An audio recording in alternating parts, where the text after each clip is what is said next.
여호와께서 내게 이르시되 그들이 나를 헤아린 바 그 삭슬 토기장이에게 던지라 하시기로 내가 곧 그 은 30개를 여호와의 전에서 토기장이에게 던지고 내가 또 연합이라 하는 둘째 막대기를 꺾었으니 이는 유다와 이스라엘 형제의 의리를 끊으려 함이었느니라. 여호와께서 내게 이르시되 너는 또 어리석은 목자의 기구들을 빼앗을지니라. 보라 내가 한 목자를 이 땅에 일으키리니 그가 없어진 자를 마음에 두지 아니하며 흩어진 자를 찾지 아니하며 상한 자를 고치지 아니하며 강건한 자를 먹이지 아니하고 오히려 살진 자의 고기를 먹으며 또 그 굽을 찢으리라. 화 있을진저 양떼를 버린 못된 목자여 칼이 그의 팔과 오른쪽 눈에 내리리니 그의 팔이 아주 마르고 그의 오른쪽 눈이 아주 멀어버릴 것이라 하시니라. 오늘은 스가랴 11장 13절에서 17절 말씀을 가지고 같이 말씀을 나누며 은혜를 받겠습니다. 13절 읽으면은 여호와께서 내게 이르시되 그들이 나를 헤아린 바 그 싹을 토기장에게 던지라 하시기로 내가 곧 그 은 30개를 여호와의 전에서 토기장에게 던지고 이렇게 기록되어 있습니다. 13절은요, 그 구약 전체에서 그 가장 놀라운 메시아 예언 중에 하나입니다. 스가랴서가 그 예수님에 관한 그 예언을 여러 곳에 이렇게 하고 있는데 이 구절도 그 중에 하나입니다. 이 구절은 예수님의 순환 기사에서 거의 그 문자 그대로 이루어진 성취된 그러한 구절이라고 볼 수가 있습니다. 이 구절은 그 단순히 가룟 유다의 배신을 예언하는 데 그치지 않고 하나님께서 보내신 참 목자와 메시아를 그 백성들이 또 인간들이 어떻게 평가했는지를 이렇게 보여줍니다. 13절에 보면은 그들이 나를 헤아린 바 이렇게 이제 그 번역이 되어 있는데요. 하나님이 그 은 30을 쳐서 그 스가랴의 그 임금 몸값을 이렇게 쳐줬는데 그것을 그 13절에 이렇게 표현했습니다. 그들이 나를 헤아린 바 그 싹슬 이런 식으로 하나님 볼 때 나를 많이 헤아려서 이 싹슬 이렇게 쳐줬다는 그런 표현이죠. 스가랴는 그 목자 역할을 수행하고 있었는데 이 스가랴에 대한 그 평가를 그 하나님 자신의 평가로 하나님이 말씀하고 계셔요. 그래서 그 하나님을 하나님이 보낸 자는 그 하나님을 대표하고요. 하나님을 대표합니다. 그리고 참 목자를 하나님이 보낸 그 참 목자를 거절하는 것은 하나님께서 그 자신을 거절하는 것으로 이렇게 여기고 있다고 이렇게 볼 수 있습니다. 하나님의 대리자를 멸시하는 것은 그 하나님을 멸시하는 것과 같습니다. 그래서 은 30개는 단순히 스가랴의 품삯이 아니라 하나님께서 평가받으신 것이다. 하나님께서 평가받으신 것이다. 이렇게 말씀드릴 수 있습니다. 헤아린 바 그 싹실한 그 히브리어로 아카르라는 그 단어인데요. 이게 사실은 그 가치 있는이란 그러한 뜻입니다. 가치 있는. 그래서 영어 성경에는요, 그 뉴 RSV는 로드리 프라이스라는 표현을 썼습니다. 그 로드가 뭔지 아시죠? 그 로드 하면 주, 경, 이런 뜻이죠. 귀족의 가치 이런 뜻입니다. 로드리 프라이스. 뉴 킹 제임스 버전에는요, The princely price라는 표현을 썼습니다. 그 프린스라는 말 알죠? 왕자. princely, 왕다운 가격, 이런 표현을 썼습니다. 그 다음에 그 NIV 성경에는요, 그 handsome price라는 말을 썼습니다. handsome이라는 그 멋있는, 그 신사다운, 이런 표현이죠. 그래서 그들이 나를 헤아린 바 그 싹시라는 것은 의역한 거예요, 이게요. 의역한 거고, 원래는요, 아주 가치 있는, 값어치 있는, 이런 뜻입니다. 이것을 갖다가 여러 영어 성경에는 lordly, 혹은 princely, 혹은 handsome, 이런 표현을 썼어요. 이런 표현을 썼습니다. 요 문장은요, 그 문학적으로는요, 그 풍자와 역설, 풍자와 역설의 어떤 그 표현이라고 이렇게 볼 수 있습니다. 이들이 은 30을 그 지급한 것을 갖다가 로드리 프라이스, 귀족 같은 가격을 쳐줬다. 또 프린슬리 프라이스, 왕자다운 가격을 쳐줬다. 또 핸섬 프라이스, 멋있는 가격을 쳐줬다. 막 이런 식으로요. 이게 사실은 그 비꼬는 거죠. 그 비꼬는 거죠. 그 핸섬 프라이스라든지 로드리 프라이스라든지 프린슬리 프라이스라는 말은 그 이들이 그 한마디로 말하면은요, 그냥 큰맘 먹고 대단한 값을 쳐줬는데 그 은 30개를 쳐줬다. 막 이런 말하고 똑같은 거예요. 그 큰맘 먹고 그냥 예를 들면 그냥 큰맘 먹고 어떤 그냥 그 헌금을 했는데 뭐 5천 원을 했다. 이런 거 똑같은 거예요. 그냥 비꼬는 거예요. 비꼬는 거예요. 막 굉장히 어떤 그 가치를 쳐준 걸로 네가 생각하는데 뭐 그런 마음으로 네가 큰맘 먹고 한 게 그거냐 이런 말하고 똑같은 말입니다. 제가 말씀드렸죠. 그 인간의 그 죄의 본질이라는 것은요, 하나님을 무가치하게 여기는 게 그 죄의 그 본질이에요. 하나님을 어떤 그 존중하면은 하나님을 가치 있게 여기면은 어떤 그 우리가 죄된 삶을 살 수가 없어요. 하나님을 무가치한 존재로 여기고 있다고 이렇게 볼 수 있습니다. 큰맘 먹고 쳐준 것이 은 30이냐? 쳐줄 수 있는 최고의 가격이 은 30이냐? 막 이런 어떤 그 풍자라고 이렇게 볼 수 있습니다. 그들로서는요, 그냥 최대한 도를 지불한 거예요. 최대 큰 마음으로 뭐 여러분들도 헌금할 때 막 속으로 막 계산했죠. 낼까 말까 막 이런 식으로 아주 내가 그냥 큰맘 먹고 뭐 그 한 게 이제 막 은 30이었다, 은 30이었다는 막 그런 표현이에요. 이 말은 그 하나님이 금액을 보시면서요, 그냥 그 화를 내신 거예요. 그냥 화를 내신 거라 이렇게 볼 수 있습니다. 이러한 문제는 그 하나님을 어떤 무가치한 값을 쳐주는 이러한 문제는요, 스가랴 시대만 문제가 아니에요. 그냥 모든 시대의 문제예요. 사무엘상 2장 30절에 보면은 이런 말씀이 있습니다. 나를 존중히 여기는 자를 내가 존중히 여기고 나를 멸시하는 자를 내가 경멸히 여기리라 그랬습니다. 엘리와 홈리와 비누아스가 하나님을 가치 없이 대하다가 무가치하게 여기다가 망했어요. 여러분들이 하나님을 무가치한 존재로 이렇게 대하면은요, 그 여러분의 말과 행동 속에 그 무가치하게 어떤 여기는 것이 드러나게 돼 있어요. 그리고 이러한 것들은 심판을 받게 돼 있어요. 여러분이 하나님을 진짜 존중하잖아요. 말 속에, 행동 속에 그것이 드러나게 돼 있습니다. 드러나게 돼 있습니다. 그래서 그 하나님 앞에 그 은총을 축복을 받게 되는 거예요. 여러분 마음 속에 그게 다 들어 있어요. 존중히 여기는지 경멸히 여기는지, 또 하나님은 그것을 알고 계셔요. 그들이 나를 헤아린 바, 이 하나님 어떤 생각을 가지고 이렇게 나와 있는가, 어떤 행동을 하면서 이렇게 헌금을 하는가, 교회를 대하는가, 목회자를 대하는가, 세상을 대하는가 하는 것들을요, 하나님은 그 헤아리시고 그걸 보고 계시다는 것을 여러분 아셔야 돼요. 여기에 보면은 그 13절에 여호와께서 내게 이르시되 그들이 나를 헤아린 바 그 싹을 토기장이에게 던지라 하시기로 내가 곧 그 은 30개를 여호와의 전에서 토기장이에게 던지고 그랬습니다. 여호와의 전에서 토기장이에게 던지고 이런 표현이 나옵니다. 토기장에게 던진다. 토기장의 작업, 토기장이 그 작업장에 있었던 곳이 그 예루살렘 성 남쪽에 흰놈의 아들의 골짜기라는 그 골짜기가 있습니다. 예레미야 19장 2절에 보면은 이런 구절이 있습니다.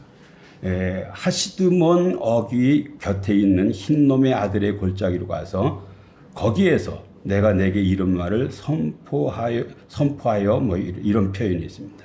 하드시몬 문 어귀 곁에 있는 흰놈의 아들의 골짜기로 가서 거기서 내가 내게 이른 말을 선포하라는 이런 말씀이 있는데요. 여기에 그 하시드몬이라는 이 표현이 그 원래의 그 뜻은요, 질그릇 조각의 문이라는 이런 뜻입니다.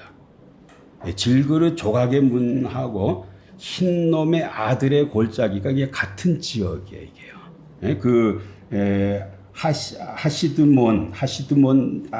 하시드문하고 그 다음에 흰놈의 아들의 골짜기가 그 같은 지역이에요. 이 흰놈의 골짜기나 그 다음에 그 하시드문이라는 곳이나 어떤 것이냐면요, 토기장이들이 그 토기를 굽다가 그 깨진 것들 있잖아요. 깨진 것 갖다 버리는, 그 사람들만 깨진 걸 갖다 버리는 것이 아니라 예루살렘 성에 있는 모든 사람들이 그 쓰레기 갖다 버리는 것이 흰놈의 아들의 골짜기예요. 흰놈의 골짜기예요. 이 흰놈의 골짜기 하시드문 뭐 이곳이 말이죠. 그 단순히 깨진 그릇만 버리는 것이 아니라 그 생활 쓰레기 버리고요, 동물 시체, 사람의 시체, 온갖 오물, 그 오물 같은 것을 다 버리는 그 오물 처리장이라고 이렇게 볼 수가 있어요. 그래서 여기는요, 늘 쓰레기 태우는 불이 늘 있는 거예요. 그냥 뭐 연기 불이 늘 꺼지지 않는 불이 늘 있고요. 그냥 아주 악취가 진동하는 그러한 곳이에요. 그래서 이곳을 갖다가 그 신약에는요, 게헨나라고 불러요. 게헨나가 뭔지 혹시 아셔요? 지옥이에요. 게헨나. 게헨나라는 그 단어가 어디서 나왔냐면요, 원래는 개 흰놈이에요. 개라는 게요, 계곡 골짜기고요. 흰놈이 그 옛날 가나안 사람의 이름이에요. 개 흰놈이, 이게 그 히브리어에서 헬라어로 음역이 되면서 개 흰놈이 게헨나가 돼 버렸어요. 게헨나가 된 거예요. 그래서 이 쓰레기장, 쓰레기통, 뭐 지옥, 뭐 이런 거 얘기해요. 개 흰놈이라는 게 그 게헨나가 그 지옥이에요. 마태복음 10장 28절에 보면, 몸은 죽여도 영혼은 능히 죽이지 못하는 자들을 두려워하지 말고 오직 몸과 영혼을 능히 지옥에 멸하실 수 있는 일을 두려워하라. 지옥, 여기서 이 지옥이 게헨나인데요, 원래는 개 흰놈이에요. 개가 골짜기고 흰놈의 골짜기라는 거예요. 흰놈이란 사람의 땅이라는 거예요. 흰놈이란 사람이, 개 흰놈이 게헨나가 된 거예요. 여기에서 은 30개를 여호와의 전에서 토기장에게 던지라, 이 말은 어떤 의미냐면요, 이 목자의, 참 목자의 값, 하나님의 가치를 노예의 값인 은 30으로 매겨서 그 싹을 줬잖아요. 그러니까 하나님 어떤 반응을, 그거 그냥 쓰레기장에 갖다 버리라는 말을 해요. 그 돈 쓰레기장에 갖다 버려, 이렇게 말하는 거예요. 여기 그 표현이 여호와의 전에서 토기장이에게 던지고, 이 토기장이게 그 신약에는 이걸 갖고 토기장에 밭을 사버리거든요. 그래서 여기서 묘지를 만들어 버리거든요. 결국은 이 돈이 어디로 가요? 토기장에게 가는 거예요. 이 토기장이는 이 흰놈의 골짜기에서 그 도자기를 굽는 그런 사람인데, 당시 가장 천한 직업 중에 하나의 사람이에요. 그 사람 수중, 쓰레기 처리하는 사람한테나 갖다 줘라. 그 헌신을 그렇게 그 하나님께서 질타하시는 거예요. 우리도 한번 생각해 볼 필요가 있어요. 우리가 하나님에게 어떤 하는 헌신들이 있잖아요. 하나님 보실 때 쓰레기장에나 갖다 줘라. 이렇게 하실 수도 있다는 거예요. 그냥 우리가 하는 어떤 헌신들이라 큰맘 먹고 난 했다 그랬는데, 하나님을 너무 어떤 그 적게 보고 하는, 정말 경시해서 무시해서 하는 헌신들이 많다는 거예요. 무시해서 하는 헌신들이. 그러니까 하나님의 입장에서는 어떤 표현, 어떤 그 말씀을 하시는 게 그냥 쓰레기장에 버려라. 그 돈 쓰레기장 갖다 버려라. 이 말하고 똑같은 말이에요. 쓰레기장에나 어울리는 그러한 헌신이다. 네 헌신은. 그러한 어떤 얘기하고 똑같은 거예요.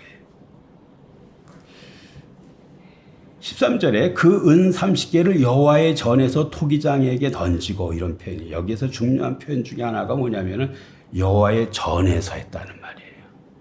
여호와의 전에서. 여러분 생각해 보세요. 여호와의 전이 뭐 하는 것이에요? 하나님이 아까 예배 시작하면서 하나님의 임재를 구했어요. 하나님의 임재가 있는 것이에요. 여기는 예배가 있어요. 하나님의 이름이 드높여지는 하나님의 이름이 최고의 어떤 가치를 갖는 것이 성전인데요. 이 성전에서 하나님의 가치가 그냥 가장 낮게 평가돼요. 가장 낮게 평가되는. 성전에서 하나님의 가치가 가장 낮게 평가됐다니. 오늘날 이 말씀은 그 교회에게 어떤 많은 어떤 그 경고를 주는 말씀이라 이렇게 볼 수 있습니다. 우리가 그 교회 생활을 이렇게 하잖아요. 이 안에서 우리가 어떤 하나님의 이름이 어떻게 돼야 돼요? 가장 높여지는 그러한 헌신이 있어야 되는 거예요. 그런 어떤 뭐가 있어야 되는데 우리가 너무 하나님을 어떤 그 경시하는 그냥 쓰레기장에나 갖다 버려라는 네 헌신 같은 이렇게 보면은 그게 하나님을 아는 사람이 하는 헌신이 아니야. 네가 아마 이 성전이라는 것은 하나님을 가장 잘 아는 사람들이 모여 있는 것이잖아요. 여기에서 제일 무시당하는 거예요. 누가 무시당해요? 하나님이 무시당해요. 하나님 무시당해요. 너무 아이러니죠. 아이러니예요. 하나님의 전에서 토기장에게 던져라 이렇게 말했어요. 던져라. 예수님도 스가랴와 같은 대우를 받으셨어요. 사람들은 예수님의 가치를 알아보지 못했어요. 예수님이 어떤 존재인지를 알아보지 못해가지고 배척하고 팔아넘기고 죽였어요. 마태복음 27장 5절에서 7절에 보면은 유다가 은을 성소에 던져놓고 물러가서 스스로 목매어 죽은지라. 대제사장들이 그 은을 거두며 이르되 이것은 핏값이라 성전고에 넣어둠이 옳지 않다 하고 의논한 후 이것으로 토기장의 밭을 사서 나그네의 묘지를 삼았으니 그러므로 오늘까지 그 밭을 피밭이라 일컫느니라 그랬습니다. 일컫느니라 그랬습니다. 대제사장이 은 30을 쳐줬죠. 지난주에 말씀드렸습니다. 이 대제사장은 어떤 존재예요? 사실은 하나님을 제일 잘 알아야 되는 존재고요. 하나님의 가치를 최고로 쳐야 되는 존재예요. 근데 이 대제사장이 하나님의 값을 얼마 쳐준 거예요? 은 30을 쳐줬어요. 은 30을. 그 30세겔인데 30세겔을 오늘날 은의 함량을 계산해서 값을 따지면 5, 60만 원 된다 그랬어요. 진짜 하찮은 값으로 그 하나님을 어떤 그 평가를 한 것이죠. 평가한 거예요. 대제사장들이 그 하나님을 진짜 잘 알고 또 하나님의 가치를 어떤 드러내야 될 그러한 어떤 사람들이었는데요. 이 사람들이 예수님의 가치를 가장 천하게 여기고 이 조상들의 죄를 반복을 한 거예요.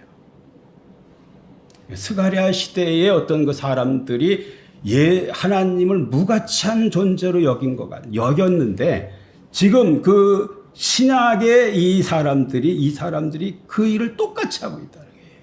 똑같이 하고 있다는 거예요. 오늘 우리는 어떤가 한번 생각해 보세요. 진짜 우리도 하나님을 진짜 높이고 있는가? 정말 가치 있는 존재로 생각하는가를 진짜 생각해 봐야 돼요. 생각해 봐야 돼요. 가룟 유다는 뒤늦게 후회하고 은 30개를 대제사장에게 돌려주지만 거절당하고요. 유다는 그 돈을 그 성소에 그냥 던져버리고 나가서 자살을 해버리죠. 그래서 스가랴가 예언했던 여호와의 전에서 던지고라는 그 말씀이 문자 그대로 성취가 되고 있다고 이렇게 볼 수가 있습니다. 대제사장은 성소 바닥에 떨어진 돈을 걷어서 이게 핏값이다. 성전 근고에 넣는 것은 마땅치 않다 그래가지고 토기장의 밭, 아까도 말씀드렸죠. 이 토기장이는 그 흰놈의 골짜기에서 어떤 그 일을 하는 그러한 사람인데 그 사람의 밭을 사서 나그네의 무덤으로 이렇게 삼았어요. 14절 보면은 내가 또 연합이라 하는 둘째 막대기를 꺾었으니 이는 유다와 이스라엘 형제의 의리를 끊으려 함이었느니라 그랬습니다. 하나님의 목회 사역이 실패로 끝나고 지금부터 이 스가랴를 배척을 하니까는 이제 더 이상 안 하는 거예요. 그냥 은총의 막대기를 꺾어버렸어요, 맨 처음에. 지금 두 번째로는요, 연합의 막대기를 꺾어버리는 거예요. 연합의 막대기를 꺾어요. 이 14절이 은 30개의 비극적인 사건 바로 뒤에 이렇게 연결되고 있어요. 시편 23편에 보면 주의 지팡이와 막대기가 나를 안위하시나이다 이런 말씀이 있는 것 같이 구약의 목자들이 양을 칠 때에 이 두 개의 막대기를 가지고 다녔는데 그 하나는 여기에서 본 은총이라는 막대기고 하나는 연합이라는 막대기예요. 첫 번째 은총이라는 막대기를 꺾었죠. 이 은총이라는 막대기를 꺾으면 어떤 일이 일어나요? 은총의 울타리가 해체돼 가지고요. 그 요백에서 어떤 그 은총의 어떤 울타리가 제거되니까는 모든 어려움이 그냥 물 밀듯 쏟아져 들어오는 것 같이 그 어려움이 몰려 들어온 것 같이 은총의 울타리가 해체되면은요 이게 부서지면은 어려움이 그냥 홍수같이 밀려 들어오는 거예요. 홍수같이 밀려 들어오는 거예요. 진짜 우리가 하나님이 어떤 보호해 주셔서 이런 평안을 누리고 사는 거예요. 이걸 그냥 걷어가 버리잖아요. 그러면은 진짜 어려움이 그냥 진짜 홍수처럼 밀려 들어와요. 다 막고 있는 거예요, 하나님이요. 지키는 거예요. 그래서 그렇게 견디고 있는 거예요. 은총의 막대기를 꺾었다는 말은요, 외부 공격으로부터 이스라엘을 보호해 주시던 하나님의 초자연적인 은혜의 울타리를 걷어내셨다는 거예요. 못 살아 이러면은. 은혜의 울타리를 하나님이 걷어가시면 살 방법이 없어요. 두 번째로는요, 은 30의 어떤 비극적 사건 이후에 하나님이 또 하나를 어떤 걷어가시는데 뭐냐면 연합의 막대기를 꺾어버리는 거예요.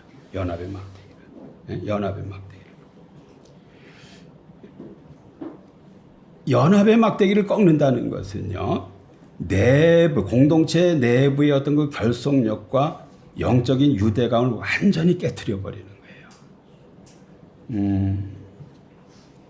지난주 제가 말씀드렸어요. AD 70년에 로마의 어떤 디도 장군이 들어와서 이렇게 예루살렘을 포위했을 때에 외적인 어떤 공격보다도 더 어떤 문제가 뭐냐면은 내부에 있는 사두개파 무슨 파 해가지고 지네들끼리 싸우고요. 지네들끼리 상대방의 곡식 창고를 다 불질러 버리고 다 해가지고요. 자기네들끼리 망하는 길로 가고 있었어요. 예? 자기네들이 어떤 망하는 길을 가고 있었어요. 이 하나님의 연합의 막대기를 꺾어버리면요, 이 내분이 일어나 가지고요, 그냥 망하게 돼 있어요. 연합의 막대기를. 여러분이 어떤 가정도 마찬가지예요. 그냥 부부가 이 한마음 된다는 것 같이 어떤 좋은 게 세상에 없는 거예요. 하나님이 연합의 막대기를 꺾죠. 원수같이 살아요. 부부가 원수같이 살아요. 목회자와 성도가 연합의 막대기에 꺾어지죠. 진짜 죽일 놈 하고 그냥 쫓아다녀요, 그냥. 이 연합의 이 연합이 깨지면은요, 살 수가 없다니까는. 살 수가 없다니까는. 우리가 그냥 이렇게 어떤 부부 관계가 이렇게 원만한 게 그냥 아무것도 아닌 것 같죠? 하나님의 은총이에요, 이게요. 큰 은총이에요. 큰 은총이에요. 이거 꺾어버리죠? 원수같이 돼버려요. 자기 민족이 다 원수예요. 그래서 사실은 예루살렘 성내에서 디도 장군이 어떤 포위에서도 어려웠지만 내분 때문에 어려운 내분 때문에. 대부분 다 망하는 것은 자체 내분이로는 다 망하는 거예요. 하나님의 연합의 막대기를 꺾어버리면은요, 그 연합이 깨져버려요. 깨져버려.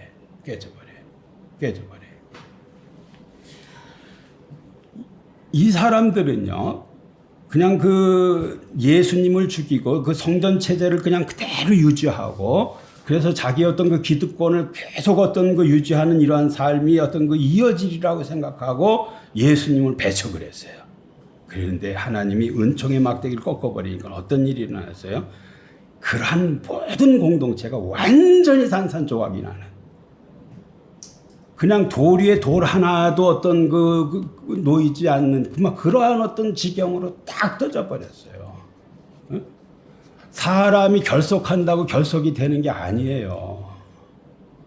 우리 결속합시다. 결속이 아니에요. 은총으로 주어지는 거예요. 결속 은총으로 주어지는 거예요. 은총으로 주어지는 거예요. 한 마음 되는 거예요.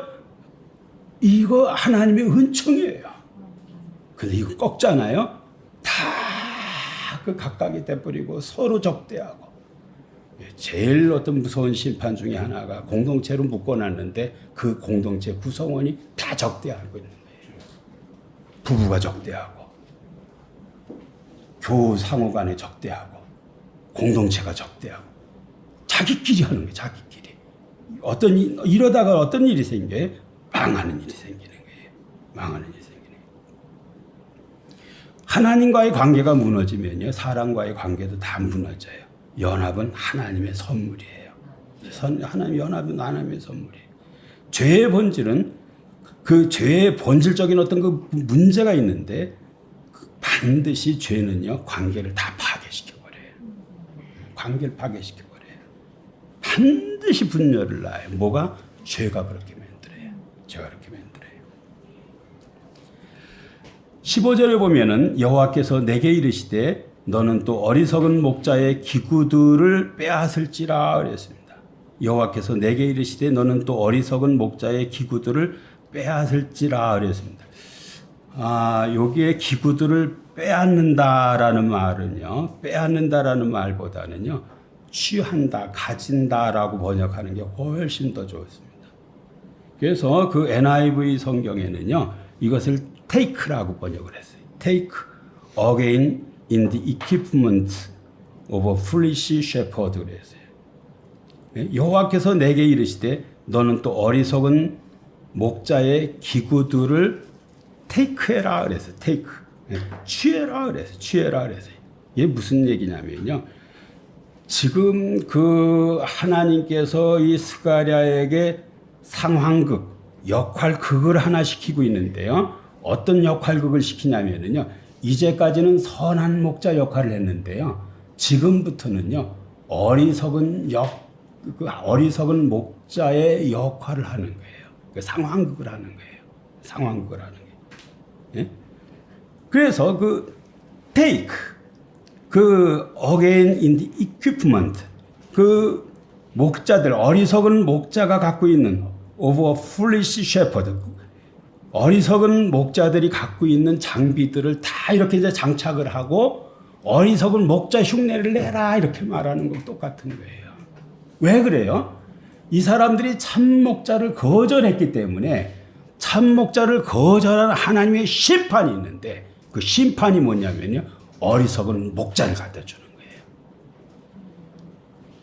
참 목자, 좋은 목자, 이러한 목자를 거절하면 그러한 심판으로서 주어지는 것이 거짓 목자, 어리석은 목자, 잘못된 목자, 잘못된 지도자의 지배를 받게 만드는 게 하나님의 심판이에요. 그건 정치적으로나 또 그 교회의 어떤 목회 어떤 현실 속에나 다 똑같아요. 하나님의 심판 중에 하나가 어리석은 지도자 세워주는 거예요. 어리석은 지도자. 이 어리석다는 것은요, 와이즈하지 않다는 뜻이 아니에요. 하나님을 경외하지 않는, 두려워하지 않는, 그러한 어떤, 그래서 하나님의 뜻에서 어떤 멀어져 있는 그러한 어떤 그 지도자를 갖다가 어리석은 목자라 그렇게 말하는 거예요. 어리석은 목자.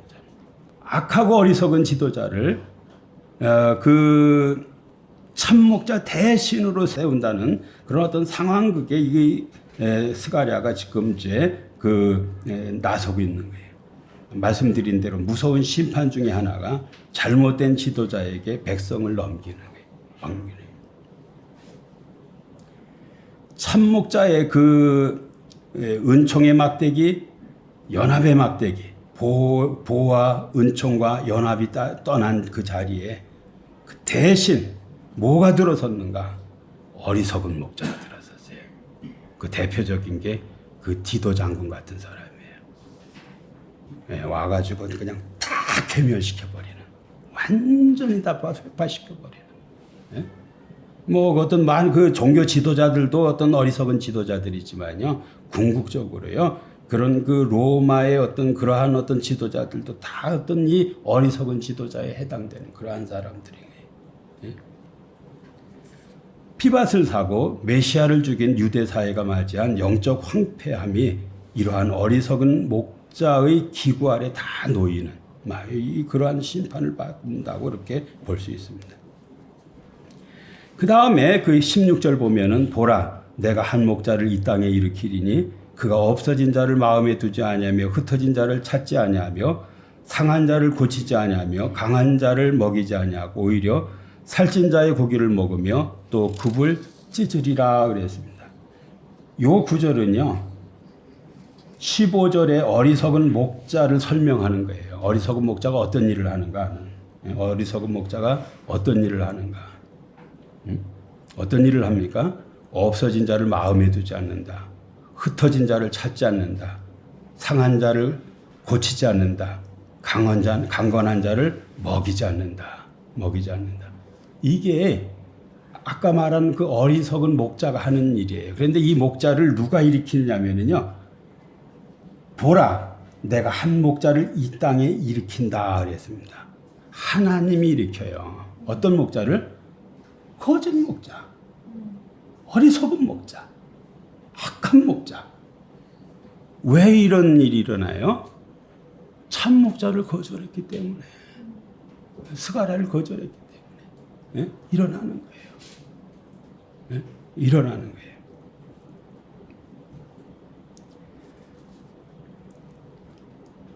없어진 자를 마음에 두지 않는다. 저도 이 말씀을 생각하면서 마음에 많이 찔려요. 제가 21년 이렇게 목회 엄청 많은 성도들이 다녀갔어요. 근데 그냥 감같이 이런 식으로 그냥 늘 제 마음을 어떤 방어 기제라 그럴까? 이런 생각으로 그냥 그 염두에 안 두는. 오는 사람 안 말리고 가는 사람 안 말린다는 식으로 그냥 염두에 잘 안 두는 거예요. 근데 이게 보니까는 어리석은 목자. 없어진 자를 마음에 두지 않는다. 흩어진 자를 찾지 않는다. 상한 자를 고치지 않는다. 강건한 자를 먹이지 않는다.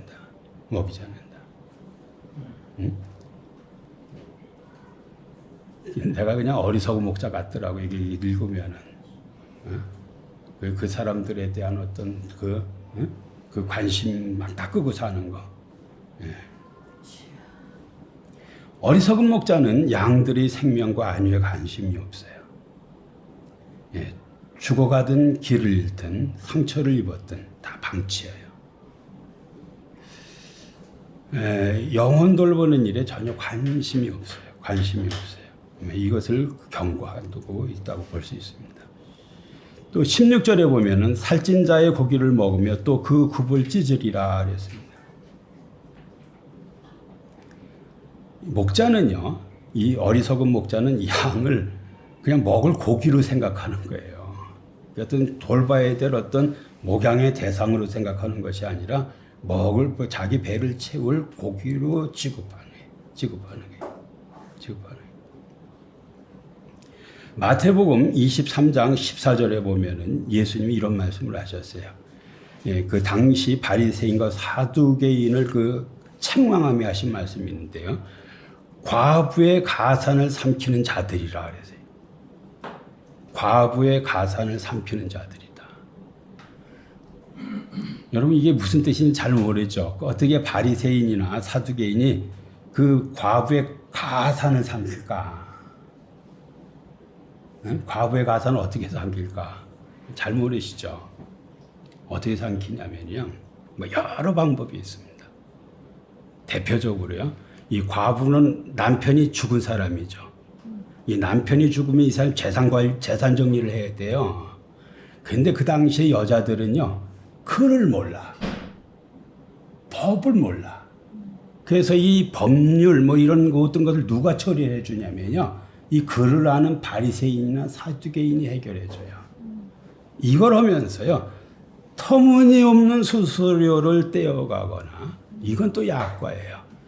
이 젊은 과부나 이런 사람들이 그 글도 모르고 법도 모르니까는 그 여러 가지 속일 수 있는 일이 많아요, 안 많아요? 그 법적 허점들이 굉장히 많아요. 이걸 이용해서요, 유산을 다 가로채버려요. 그래서 예수님이 과부의 가산을 그냥 통째로 삼켜먹는 그 놈들이 네 놈들이라고 얘기를 하는 거예요. 네 놈들이에요. 그게 책망하는 거예요. 책망하는 거예요. 그리고 이 사람들은요, 나중에는 막 백성들을 선동해가지고 그 로마의 어떤 그 로마 그 반란을 일으켜서 로마가 들어왔다 그랬죠. 막 선동해가지고 선동하면 안 돼요. 이거 큰일 나 지금 로마하고 맞으면은. 근데 선동을 해 선동을 해가지고 전쟁 일으켜가지고 어떻게 됐어요? 그냥 망해버렸어요. 예, 어리석은 목자가 그 어떤 그 만든 일들이에요. 어리석은 목자가 만든 일. 망하려면은요, 이런 사람이 나타난다니까는. 예? 그 어리석은 지도자를 여러분이 만나게 해서 여러분 망하게 해요. 어리석은 지도자를 만나게 해서 망하게 한다. 굉장히 중요한 거예요. 굉장히 중요해요. 예? 지도자의 어떤 그 댐댐이가 얼마나 중요한지 몰라요. 예수님 올 때에 그 어떤 바리새인이나 사두개인들은요, 그냥 어떤 성전의 어떤 그 하나님의 일을 하는 직분자로 보이는 게 아니라 뭘로 보여요? 그냥 도둑놈들로 보여요. 도둑놈인 거예요. 교회 그런 사람 있을까 없을까요? 있습니다. 제가 방배동에 갔어요. 교회의 어떤 건조당을 잡아가지고 10억을 몰래 빼먹고 또 저한테 또 팔러 또 나오고. 응? 장로가 막 그 사람들을 또 다 이렇게 저렇게 해가지고요. 응? 그냥 하나님 보실 때 이건 도둑놈이다. 응? 진짜 두려운 일들을요, 두려움 없이 막 하는 사람들 교회에 엄청 많습니다. 그게 어떤 때는 목사고요, 어떤 때는 장로예요. 교회의 법적 협정을 잘 알아가지고 그걸 이용해서 악을 행하는. 통합층 목사들을 엄청 힘들어해요. 왜 힘드냐면 장로들이 권한이셔가지고요, 그냥 살 수가 없다는 말을 해요. 또 어떤 교회는요, 또 목사가 함부로 해가지고 또 장로들이 살 수가 없다 그래요. 교회 이런 일이 많다니까는. 이런 일이 많다니까요. 스가랴 11장 17절에 보면 화 있을진저 양떼를 버린 못된 목자여 칼이 그의 팔과 오른쪽 눈에 내리리니 그의 팔이 아주 마르고 그의 오른쪽 눈이 아주 멀어버릴 것이라 하시니라 그랬습니다. 화 있을진저 이런 표현이 그 선지서에 많이 등장을 하죠. 하나님의 어떤 심판을 선언하는 어떤 이제 판결문을 읽는 그러한 어떤 분위기하고 똑같은 것이라고 볼 수 있습니다. 이제 판결하는 거예요. 못된 목자요. 칼이 그의 팔과 오른쪽 눈에 내리리니 그 팔이 아주 마르고 그 오른쪽 눈이 아주 멀어 버릴 것이니라 하시니라 그랬습니다. 하나님의 심판의 칼이 신체의 두 부위, 팔과 눈을 겨냥했어요. 그 팔과 눈에 그 칼이 팔과 그 눈에 그 칼이 내렸다 그랬습니다. 칼이 내렸다. 그래서 팔이 아주 마르고 그랬습니다. 팔이 아주 마르고, 예, 아주 완전히 위축되어 그 쓰지 못하게 되었다. 막 이런 표현하고 똑같은 말이에요. 무력한 상태로 그 전락하는 것을 말하고요. 그 다음에 눈이 또 칼을 맞았어요. 이 말은 이 지도자가 통찰력을 잃어버린 거예요. 통찰력을. 적이 공격을 하면은요, 이 팔이 그 힘이 있어가지고 막아야 되는데, 이 하나님이 이 팔을 그냥 칼로 쳤어. 그래서 힘이 없어요. 못 이겨. 그 다음에 눈이 이게 그 건강해가지고 잘 분별해내야 되는데, 이게 눈이 칼을 맞았어요. 분별력을 상실해버렸어요. 이게 예수님 당시의 종교 지도자들의 모습이에요. 말씀드린 대로 그 AD 70년에 로마가 쳐들어왔을 때 유대 지도자들은요, 아무런 힘이 없었어요. 이 팔이 벌써 하나님의 칼에 맞아버렸어요. 네? 아무 힘이 없어요. 그리고요, 분별력도 없어요. 분별력도. 눈이 또 칼에 맞아가지고 분별력도 없어요. 그래서 망하게 된 거예요. 이제 결론입니다. 스가랴 11장 17절은 양들을 돌보지 않고 자기 배만 채우며 우상처럼 군림하는 거짓 목자는 결국 그들이 자랑하던 권세와 지혜를 하나님께 저주받아 완전히 상실하게 돼요. 완전히 상실하게 돼요. 인간이 참 목자를 값싸게 여겨 내버리고 스스로 악한 목자를 따르면은요, 그 어떤 벌을 받는데, 첫째는 14절에 보면 내부적인 분열이 일어나고요. 16절에 보면 잔혹한 착취를 당하고, 17절에는 그 육체적인 눈이 멀고 힘이 마르는 비극을 만나게 돼요. 우리가 신앙생활을 하면서 정말 하나님을 얼마나 귀하게 여기는가. 이거 한번 늘 생각하면서 신앙생활을 하셔야 돼요. 뭐 어떤 사람은 좋아하는 사람도 있고 어떤 사람은 싫어하는 사람도 있는데, 그 김동호 목사라는 사람 간증을 이렇게 들어보면은 이 사람은요, 그 간증 속에서 늘 그런 얘기를 해요. 자기는 하나님 앞에 뭐라 그러나요? 자기 집도 자기가 샀는데 하나님도 집을 하나 사드리고 싶다. 그래서 하나님 집을 친절해서 돈을 모아서 하나님 집을 사죠. 또 자기가 차를 사. 하나님한테도 하나님 차를 사주고 싶다는 거예요.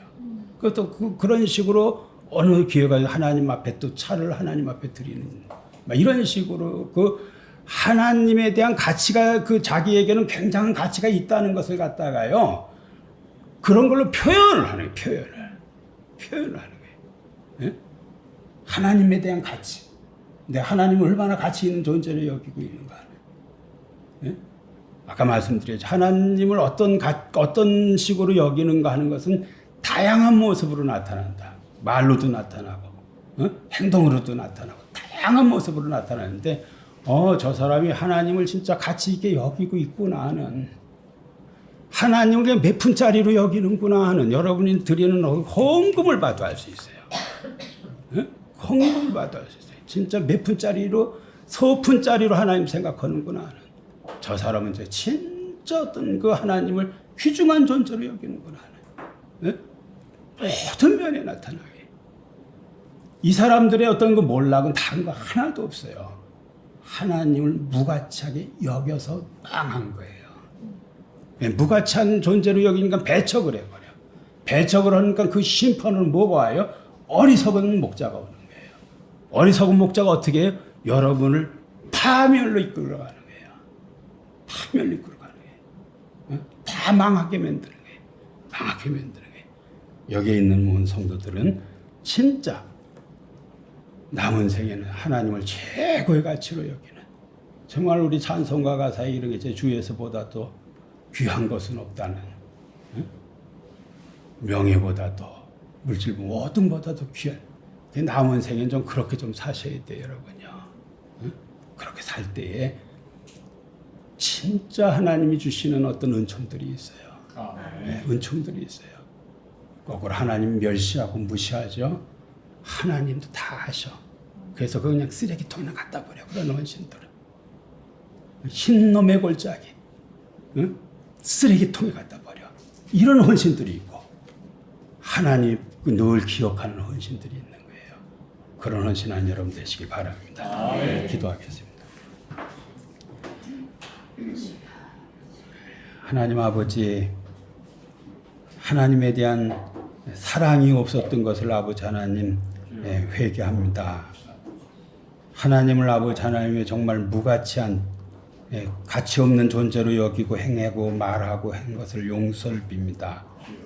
정말 남은 생에는 주 예수보다는 주 예수보다 더 귀한 것이 없다는 아버지 하나님의 믿음의 선진의 고백과 같이 우리의 생애가 그러한 남은 생애가 되도록 우리의 아버지 하나님의 마음을 붙잡아 주시고 아멘. 또한 아버지 하나님 그렇게 결단하여 행할 수 있도록 믿음도 주시옵소서. 아멘. 감사드리며 예수님의 이름으로 기도하옵나이다. 아멘. 아멘.